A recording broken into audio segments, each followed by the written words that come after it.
Hoop session number 2. We in here getting it in. Get ready. What we doing, man? We running the court. They got a bomb squad. And they still lost. Look, Trey on the fan. This story, I said it before, but I'm gonna say it again. I was in the gym. I wanted to say I was getting ready for Chris Diaz or something.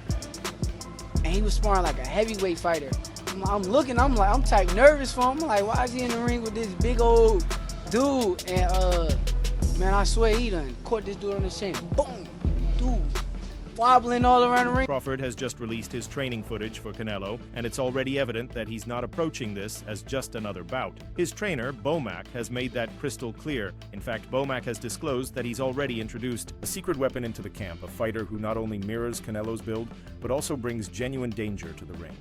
Lester Martinez. Martinez recently steamrolled Johan James, an undefeated fighter until that point, and did so with ease. That fourth-round knockout didn't happen by chance. It showcased both his power and speed, and that's precisely why Bomac wants Martinez pushing Crawford to the edge every single day in sparring. Yeah, man, nobody really heard about him. Some of them heard about him, but his name is Lester Martinez, man. He's from Guatemala, and man, that boy bad as shit. I tell you, 168 pounds, he bad as shit. He got a couple to world championships, 168 pounds. Martinez walks around as a natural super middleweight, the very division where Canelo reigns supreme. Crawford, on the other hand, has never competed at that weight. He hasn't even tested himself at 168 in a sanctioned bout. He dominated at 140, ruled at 147, made a brief stop at 154, and is now diving headfirst into the deep end against one of boxing's all-time greats. Canelo has held the throne for years. Bigger opponents have tried to overpower him.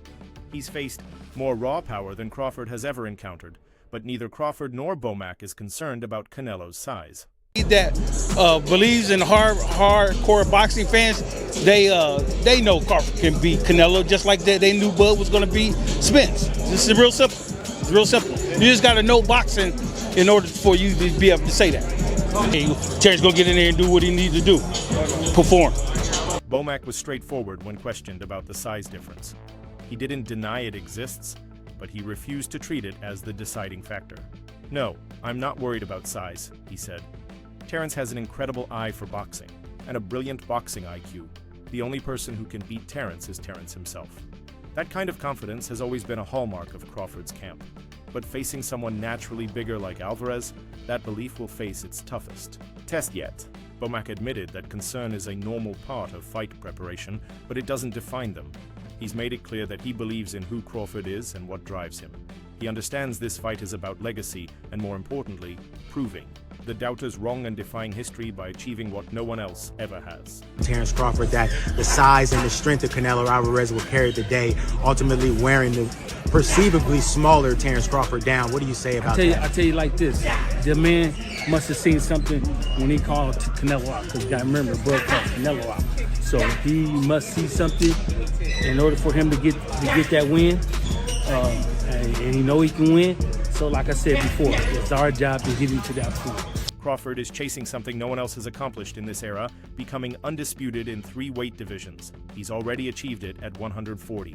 Then he did it again at 147, defeating Errol Spence Jr. in a career-best performance, scoring multiple knockdowns and stopping a previously unbeaten unified champion. Now, the Canelo fight at 168 represents a leap beyond anything anyone has seriously attempted. Crawford isn't easing his way into super middleweight. He's going straight for the top. When asked whether this is Crawford's toughest challenge, Bomac didn't flinch. "Oh yeah," he said. "Just look at the level of accomplishments." I feel I got the speed over Canelo. I got the reach over him. He might got the size, the power. I got the better skills, boxing skills. Would it be more of a cat and mouse? The reality is Canelo does put people out, from Kirkland to Amir Khan to just... Don't do obviously, I'm just saying, man. No. But that one sentence sums up the respect they have for Canelo, the experience, the belts, the names on his resume. Golovkin, Kovalev, Plant, Smith, Saunders, Canelo has fought and beaten some of the most respected names across multiple divisions. G on Bud's resume. There's no Trout on Bud's resume. There's no Daniel Jacobs on Bud's resume. Canelo is the one that's fought the elite level opposition. It's Canelo that fought Laura. There is no Laura on Bud's resume. There is no Laura on Bud's resume. Bud has never faced a multiple division champ. Bud has never faced a multiple division champ. Yeah, but Bud is an elite boxer. So you're an elite boxer, but you haven't. That wealth of experience brings more than just skill and toughness. It brings poise and perfect timing. Canelo knows how to take command of a fight. He understands how to manage his energy, choose his moments, and make opponents feel his presence, even in the moments when he isn't throwing punches. I just gotta beat him. I'm not going in there looking to knock Canelo out. Could it happen? Yes, absolutely. You know, when I look at Canelo, he's a smaller, bigger guy moving up in divisions. You know, being that these big guys are slower, so they might catch him with something, but he might see it at the last moment. You know, they might catch him with a hard shot, but he's able to roll and turn. That composure was something Dmitry Bivol highlighted in his own analysis. The Russian light heavyweight, one of only 2 men to beat Canelo, was ringside recently and spoke about the matchup just after Canelo's win over Munguia. Bivol told Fight Hub TV that Crawford's mentality would be the deciding factor. He described Crawford's mindset as that of a true champion and said it would make this fight unlike any other.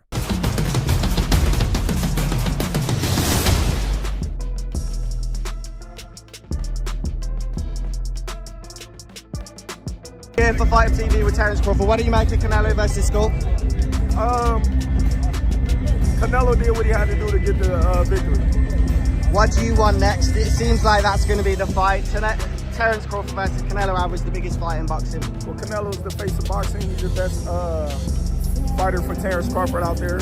He's the biggest fight for Terence Crawford. In the Munguia fight, Bivol observed that Canelo controlled the entire pace. When he wanted to rest, he could rest. But against Crawford, Bivol expects something entirely different. No easy rest, no control without challenge. Crawford won't. Let Canelo dictate terms freely. That's the opinion of someone who shared the ring with Canelo and understands how difficult it is to dethrone him.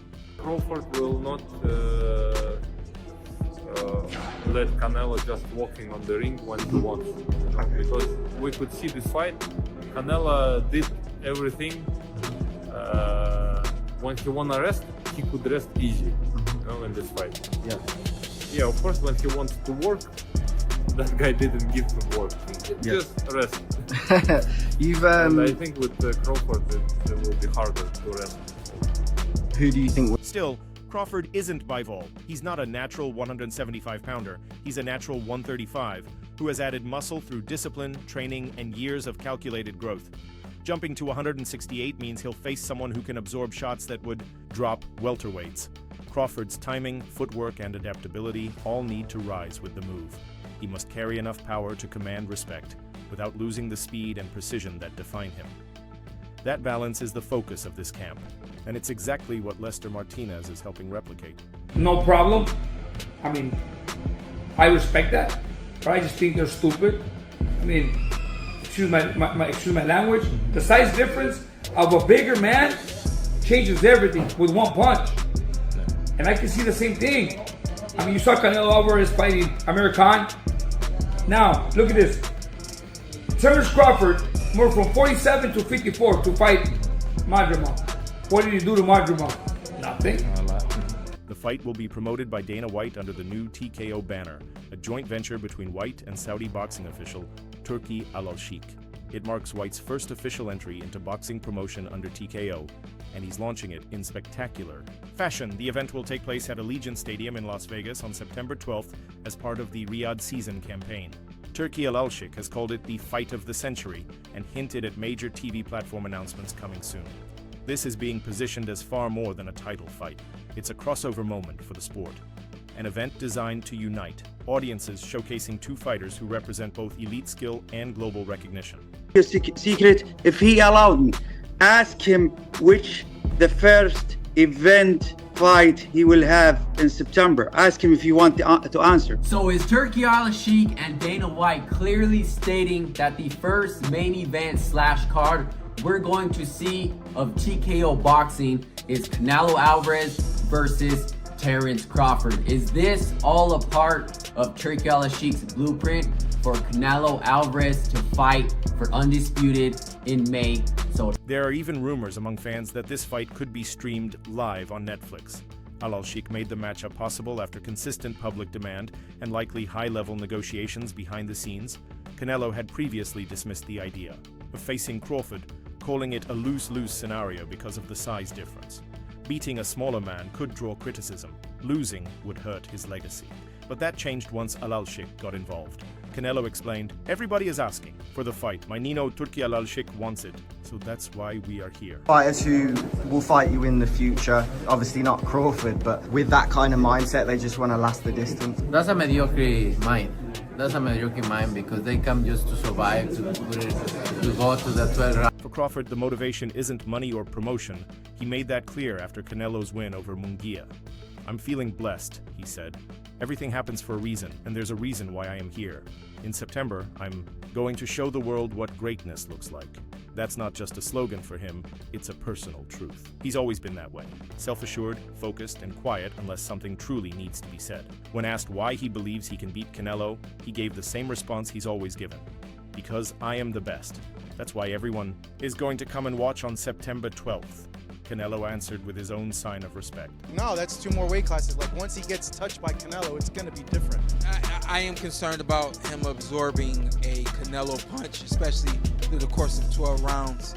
We do know this about Canelo. He's going to slow down, you know, so I think if anything, Canelo would try to start fast and bang on him and break him down before he gets later, and he still got that kind of steam. But, you know, there's so many components that make a champion. There's so many components that make a group. The admiration is mutual, but the fight is still real. Crawford is one of the best out there, he said, and I like to share the ring with that kind of fighter.